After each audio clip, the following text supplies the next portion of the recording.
Hi ప్రెజులర్, నా పేరు Anand. Welcome to the scripture together YouTube channel.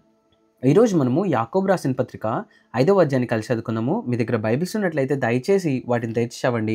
ఒకవేళ లేనట్లయితే స్క్రీన్ మీద వాక్యం వస్తుంది, దాన్ని చూసి అయినా చదవాల్సిందిగా కోరుచున్నాను.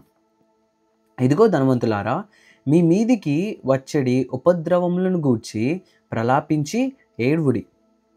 మీ ధనము చెడిపోయెను, మీ వస్త్రములు చిమ్మటలు కొట్టినవాయెను. మీ బంగారమును మీ వెండియు తుప్పు పెట్టినవి, వాటి తుప్పు మీ మీద సాక్ష్యముగా ఉండి అగ్ని వలె మీ శరీరములను తినివేయును. అంత్యదినముల యందు ధనము కూర్చుకొంటిరి. ఇదిగో, మీ చేలు కోసిన పనివారికి ఇయ్యక మీరు మోసముగా బిగపెట్టిన కూలి మొర్రపెట్టుచున్నది. మీ కోతవారి కేకలు సైన్యములకు అధిపతియగు ప్రభువు యొక్క చెవులలో చొచ్చియున్నవి. మీరు భూమి మీద సుఖముగా జీవించి భోగాసక్తులై దినమునందు మీ హృదయములను పోషించుకొంటిరి. మీరు నీతిమంతుడైన వానికి శిక్ష విధించి చంపుదురు, అతడు మిమ్మును ఎదిరింపడు. సహోదరులారా, ప్రభువు రాకడ వరకు ఓపిక కలిగి ఉండుడి. చూడుడి, వ్యవసాయకుడు తొలకరి వర్షమును కడవరి వర్షమును సమకూడు వరకు విలువైన భూఫలము నిమిత్తము ఓపికతో కాచుకొనుచు దాని కొరకు కనిపెట్టును గదా.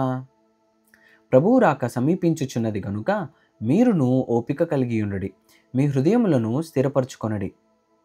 సహోదరులారా, మీరు తీర్పు పొందకుండు నిమిత్తము ఒకని మీదనొకడు సనగకుడి. ఇదిగో, న్యాయాధిపతి వాకిట నిలిచియున్నాడు.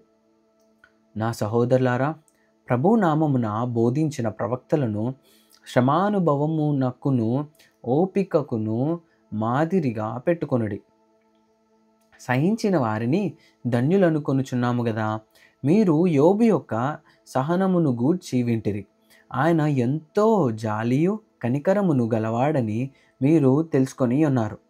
నా సహోదరులారా, ముఖ్యమైన సంగతి ఏదనగా, ఆకాశము తోడని కానీ భూమి తోడని కానీ మరి దేని తోడని కానీ ఒట్టు పెట్టుకొనక మీరు తీర్పు పాలు కాకుండానట్లు అవునంటే అవును, కాదంటే కాదు అని ఉండవలెను. మీలో ఎవనికైనను శ్రమ సంభవించనా అతడు ప్రార్థన చేయవలెను. ఎవనికైనను సంతోషము కలిగినా అతడు కీర్తనలు పాడవలెను. మీలో ఎవడైనను రోగి అయి ఉన్నాడా అతడు సంఘపు పెద్దలను పిలిపింపవలెను. వారు ప్రభువు నామమున అతనికి నూనె రాచి అతని కొరకు ప్రార్థన చేయవలెను. విశ్వాస సహితమైన ప్రార్థన ఆ రోగిని స్వస్థపరచును, ప్రభువు అతనిని లేపును.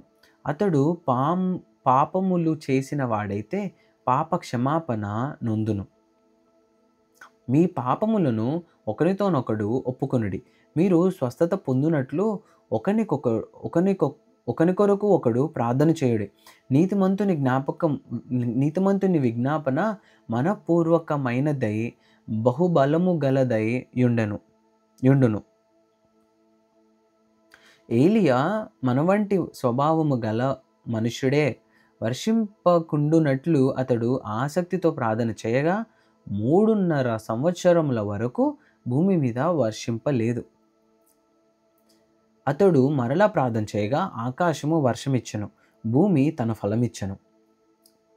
నా సహోదరులారా, మీలో ఎవడైనను సత్యము నుండి తొలగిపోయినప్పుడు మరి ఒకడు అతనిని సత్యమునకు మళ్లించిన ఎడల పాపిని వాని తప్పు మార్గము నుండి మళ్లించువాడు మరణము నుండి ఒక ఆత్మను రక్షించి అనేక పాపములను కప్పివేయునని తాను తెలుసుకొనవలెను.